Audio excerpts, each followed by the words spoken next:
3-minute rounds international contest in the super flyweight division. Firstly, fighting out of the red corner with a record of 14 wins, 1 loss with 9 KOs to his name. At yesterday's weigh-in, he scaled 8 stone, 3 pounds and 4 ounces, and tonight he wears the white shorts. Please welcome, from Buenos Aires, Argentina, Hector Rolando Guzman!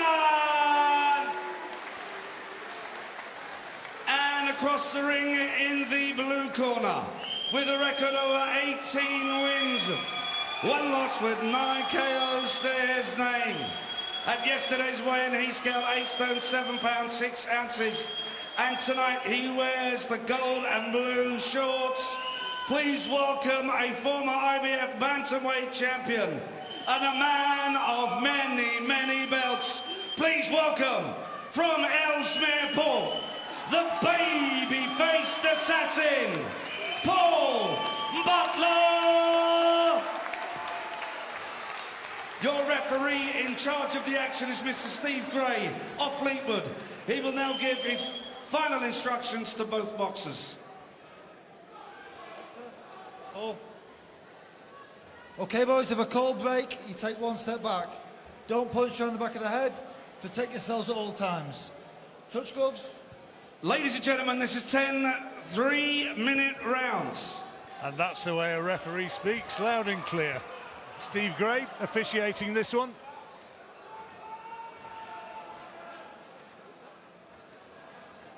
We'll see how good Hector Rolando Guzman, El Duende, the Goblin they call him. We'll see how good he is, and I think that will become apparent at a fairly early stage here.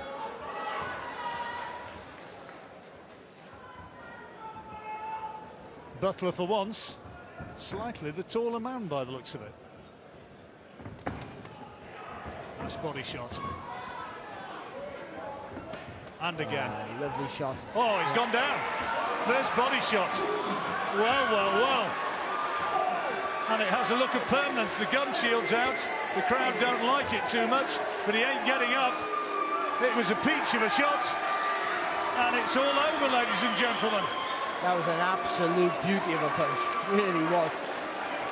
I think Guzman was offering the body, to be fair, but we know how good of a body puncher Paul Butler is. We've seen it early on in his career.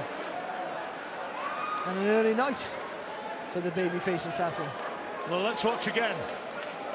Look at the elbows, though, with Guzman. Hanging out. That was the first exchange when he tickled his ribs a little bit, but this is the shot now. Here comes the big one now, there. Okay, that is a vintage Butler, though. That's what we've seen early on in his career, of his rise to the world title. You know it's a good shot, it's just a half a second with a second delay.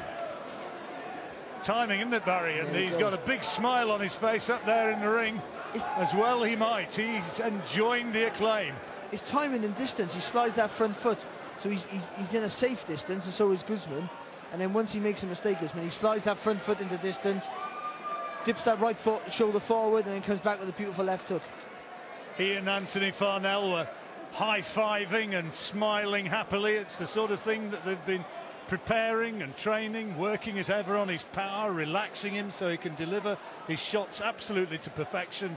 And that was one of his very best, wasn't it? It was, and you've got to tend to think that maybe Guzman, the way he shaped up and the way he had his elbows sticking out quite wide, that it was a gift here for Paul Butler.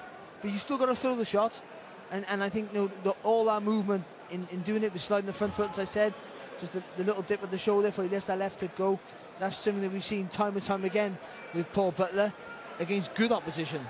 This guy, who knows whether he was going to be good or not, because Paul didn't give him a chance. Well, we've had some quick finishes tonight, and there is another one. 2 fighters being drawn together, and Mark Burdiss gives the final words on a very brief contest indeed. Ladies and gentlemen, at 30 seconds of the first round, the fight has been stopped. Hector Rolando Guzman has failed to beat the referee's count. The winner in the blue corner from Ellesmere Port, the baby-faced assassin, Paul Butler! Good win. Ladies and gentlemen, a round of applause for the gallant Hector Rolando Guzman. We never really saw whether Guzman could fight or not. Butler just took him out with a superbly placed body shot, and now we'll plan to the future, maybe Jamie Conlan. Paul Butler said he wanted to impress, and he certainly did that. I think that's our third fight of the night that's gone under 1 round. Steve, you had quite a lot to do with Paul Butler. You had a really good chat with him earlier in this week, saw his progress, and said that he really needed to show something here tonight because he wants more titles. He wants that world title. He wants that fight against Jamie Conlan. If Jamie Conlan's watching, what will he be thinking from that? He'll be thinking he would have done the same thing to that opponent. Was it the opponent that wasn't very good then? It was a good shot, don't worry about that. But I mean, I just know when he was being counted there, he still had enough to turn around and spit his gum shield out. It was a good shot, but I think any ambition, it just knocked out of him. Do you think he didn't want to be here? Maybe so. I mean, it's a peach of a punch, isn't it, at the end of the day? And you had to look impressive. I mean, look at that. That's textbook stuff, that is. A perfect left up to the body, bit of a delayed reaction, and he's thought, you know what, I don't want any more of this. But as I say, that's a painful shot. It's that body shot again that we've seen throughout the night. And it's a similar situation in that the punch that's been delivered a left up to the body, but the first one that we saw early on in the night, the kid didn't get up, did he? He just sort of stayed down there for a long time. He's got up, thought about it. Who knows, he might have done damage down there, but he's thought, I don't want any more of this. So that's a little bit disappointing without knocking the kid too much.